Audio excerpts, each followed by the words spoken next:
नमस्कार, हम डॉक्टर सपुंती आपके लिए ले आया हूँ न्यूज़ एंड व्यूज़। भारत की राजनीति और संविधान से जुड़ी एक बड़ी खबर सामने आई है। असम लेजिस्लेटिव असेंबली ने यूनिफॉर्म सिविल कोड यानी यूसीसी बिल को पास कर दिया है।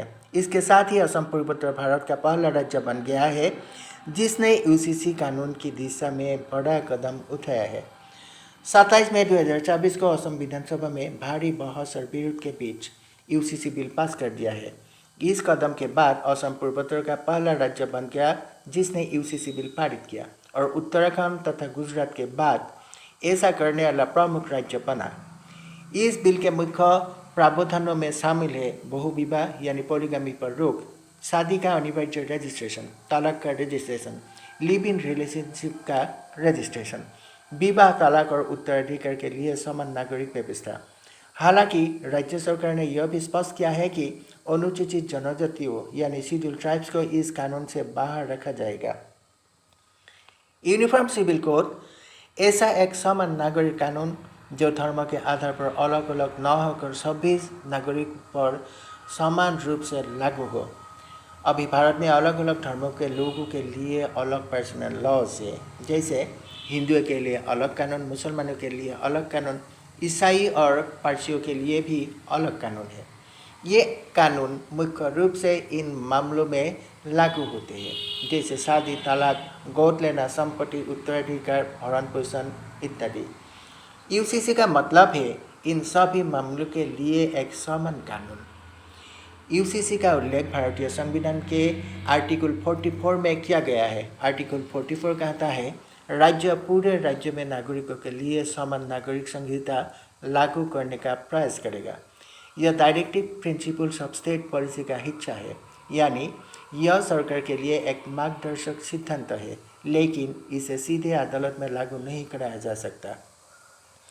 जो लोग यूसीसी का समर्थन करते हैं उनका कहना है कि कानून के सामने समानता आएगी, सभी नागरिकों पर एक ही कानून लागू होगा, महिलाओं को अधिक अधिकार मिलेगा। कोई लोग मानता है कि कुछ पर्सनल लॉज महिला के साथ भेदभाव करते हैं।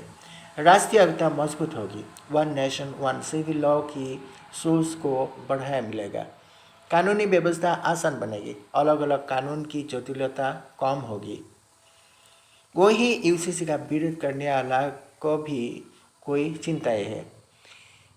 धार्मिक स्वतंत्रता, उनका कहना है कि पर्सनल लॉज धर्म और संस्कृति से जुड़े हुए हैं।